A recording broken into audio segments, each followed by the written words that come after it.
We'll have a recording inside of a broadcast, and then we'll work our way out. Hey, everybody. Hey, Live Universe. It's Nathan and AshKumra of Youngry right here. I'm not trying to be the creepy kid from The Shining, but we both want you to share. This is the share wiggly finger as opposed to the weird child wiggly finger. Help Ash share his message and spread his talk worth spreading. It's all about passion. It's all about entrepreneurialism. It's all about making a difference with the freedom that we have right now to be entrepreneurs and create new systems and forms and scalability of doing things to benefit the world. So that it sounds like I'm doing a lead-in or an intro, but this really isn't. So anything that you'd like to say before we actually go live on the podcast here, Ash? No, I'm happy to be on this. All right. Well, good. Well, we are live in 3, 2. We are live with AshKumra. Ash, are you ready to talk? I'm ready for this, man. AshKumra is the CEO of entrepreneurial movement Youngry. He's an author, national radio host, a speaker to 10,000 people, and he's been featured in Forbes, Huffington Post, Wall Street Journal, and Entrepreneur. Ash has been awarded by LinkedIn and the White House as an entrepreneur making an impact. AshKumra, welcome to the talk. Hey, I'm so happy to be here, Nathan. Your talk is called Rising with Passion, and what I love about your talk is you weren't afraid to get honest. I mean, a whole lot of us out there in the workforce, we are not on our first job anymore. We have experienced what it's like to not have a fit, either because of maybe a change of vision or change of scale or maybe even a change of ethics. But there are so many of us, and the statistics say something like well over a dozen, if not 24 jobs in a career, and it seems like that number grows the more your age drops. So please take us behind the talk. Yeah, so I did the talk in 2012, but you know, that talk was very impactful for me. So at that time, I was getting my feet wet as a public speaker. I just launched my first book, and I realized that, you know, if I could share what I have leverage with, it's my passion. And honestly, I've always believed that you could build a business off of a passion or a purpose, not a trend, and you're generally going to have a higher success rate. Oh, for sure. Yeah, and can you dig into that a little bit? Because we're all like into fads and trends. I guess trends is a more business sounding word than fads, but a trend really is a fad. And I mean, the trends should really lead towards something as opposed to be a business end in itself. Is that kind of the idea that you're getting at here? You know, going off passion or purpose, whichever moniker you want to use.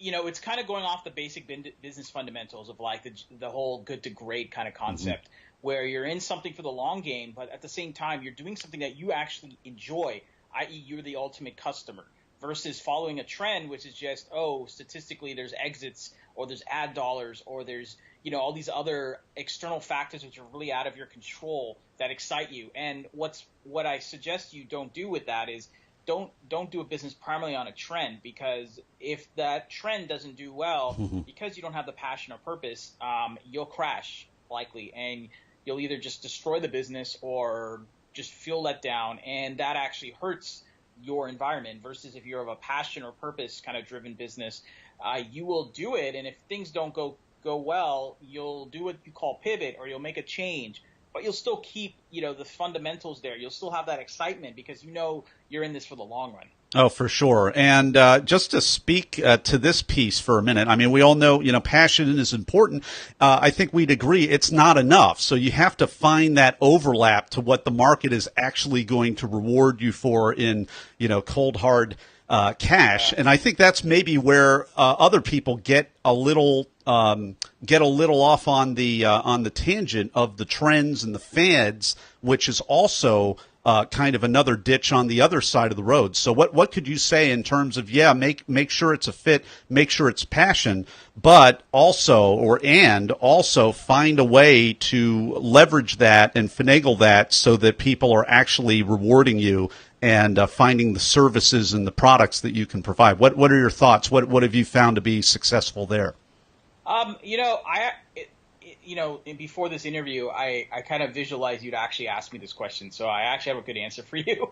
I think the thing for me is it's nothing tactical. It's more mindset type of hacks. So the best business relationships I've had have been with people who are patient, who see that common vision, and aren't obsessed over the short term, meaning, okay, I'm with the project for the next 3 to 6 months. If I don't hit these numbers, or I don't hit these goals, I'm out. Okay, that's cool. You can live like that. Maybe it works in a high sales commission, just closing deals, rainmaker kind of jobs, but that's not the entrepreneur kind of conversation we're having.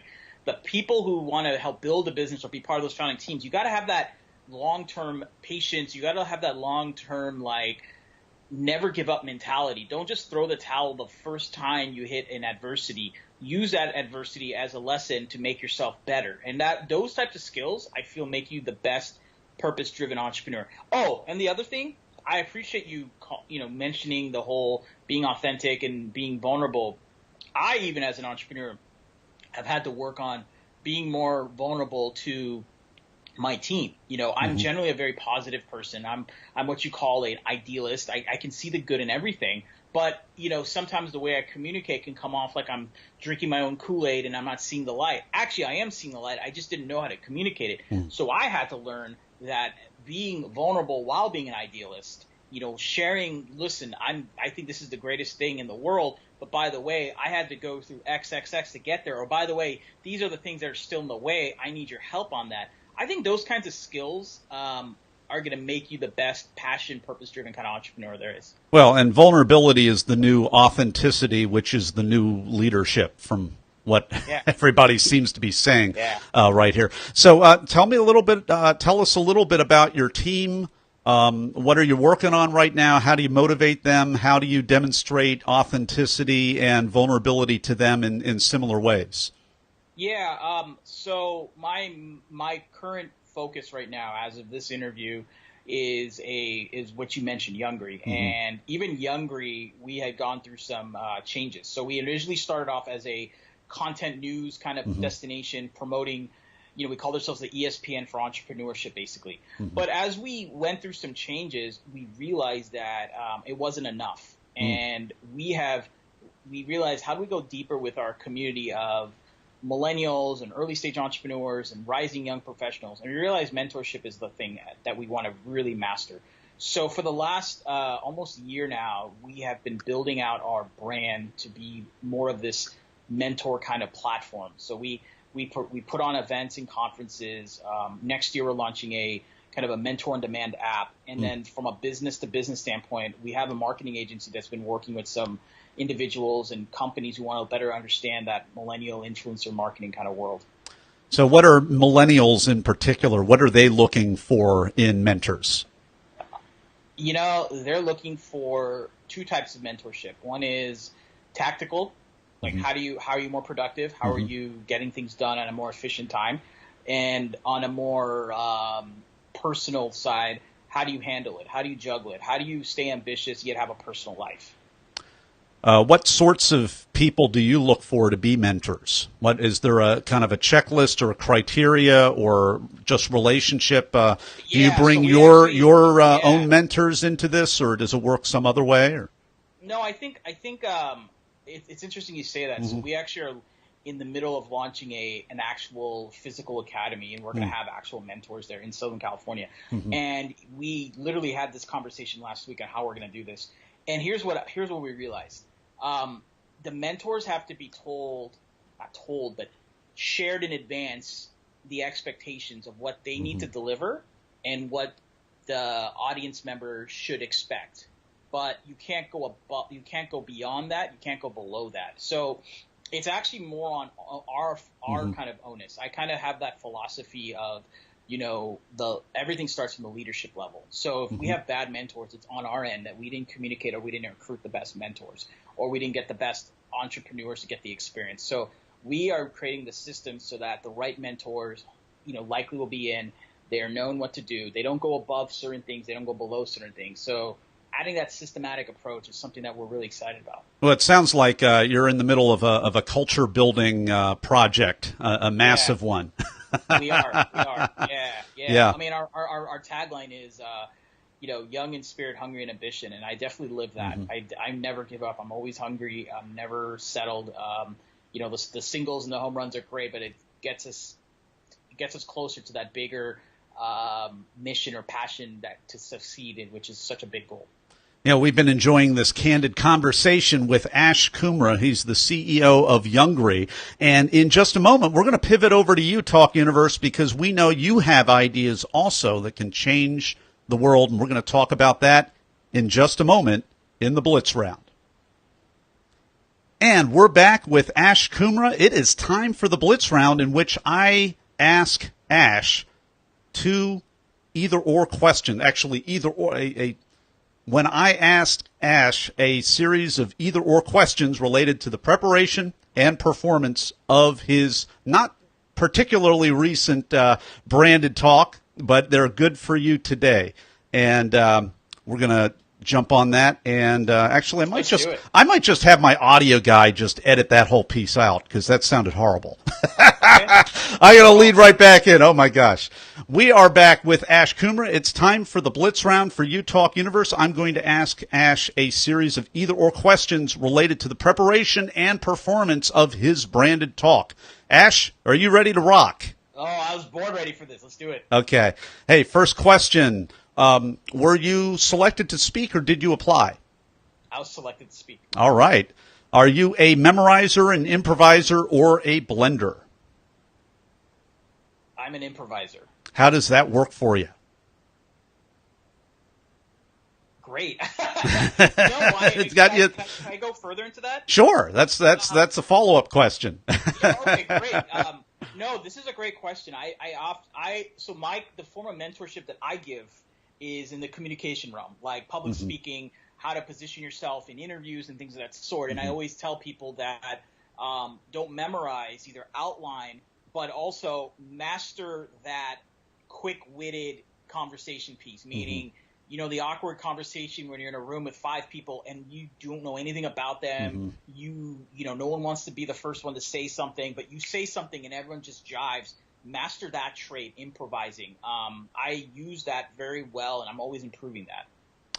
Now, you give all kinds of talks all over the world. A branded talk is idea-centric. It's usually a shorter format. It's usually a little bit of a different animal. So, my question, did you have nerves? Were you in the zone, or neither, or both?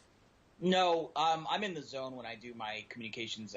Just like the way some of us looked up to Michael Jordan or the Kobe Bryants of the world, the way you get into that flow zone state is when you're doing something that you can be good at and you love at the same time. You have no choice but to just be in bliss. And when I do communication stuff, I'm in bliss. I love it.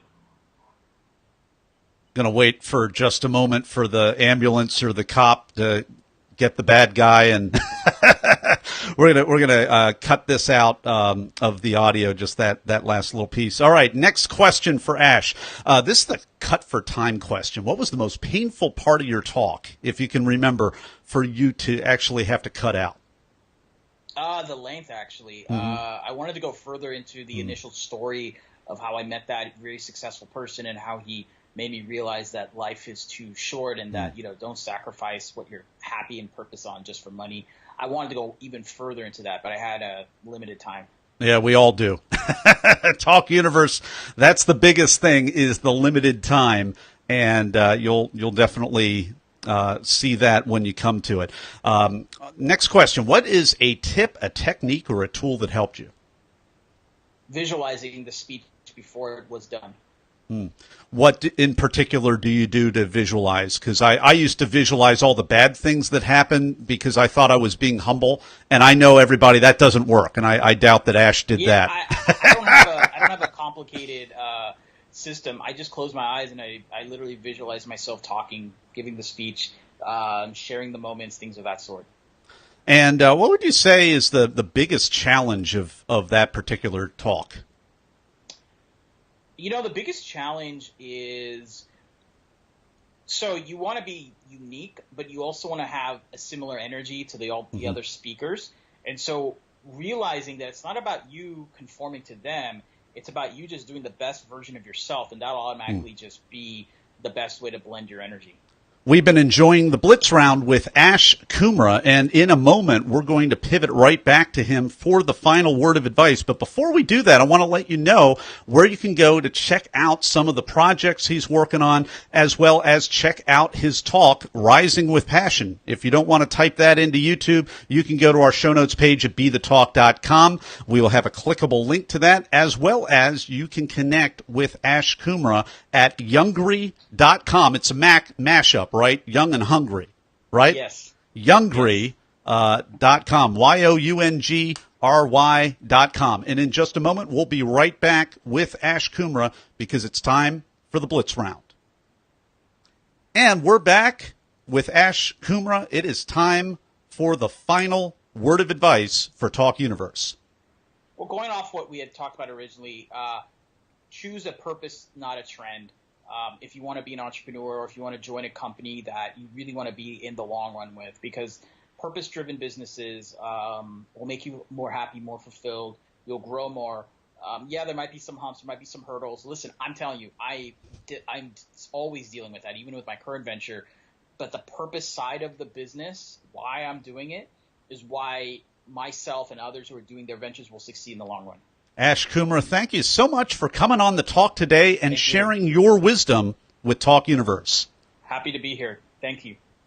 All right, and that is a wrap. However, I'm not hitting the recorder off yet because a quick note to my audio guy. I think I put a little blooper reel because I said we're back with the Blitz Round instead of the final word of advice, so you'll figure out some way to piece that together.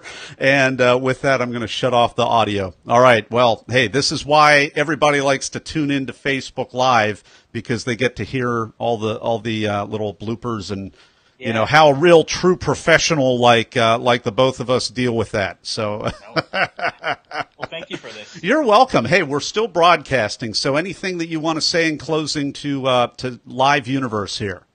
No, I just want to applaud you, Nathan, for what you're doing, because we all are doing this. We all live in our own worlds trying to help people, but you as a catalyst, sharing individuals like me, and earlier you had Dahlia on. I love the fact that you're sharing these unique individuals, game changers. I'm just honored to be a part of the crowd, and thank you. Well, hey, pleasure's all mine. And I mean, the average person has prepared and prepared and prepared and prepared for these talks. So I look at it as they left a bunch of gold on the table, and it's been a pleasure to have Ash here. And we're going to take it offline just for a moment. So everybody, we'll be back in just a moment with Dahlia McPhee, as Ash just mentioned, and we'll see you very, very soon.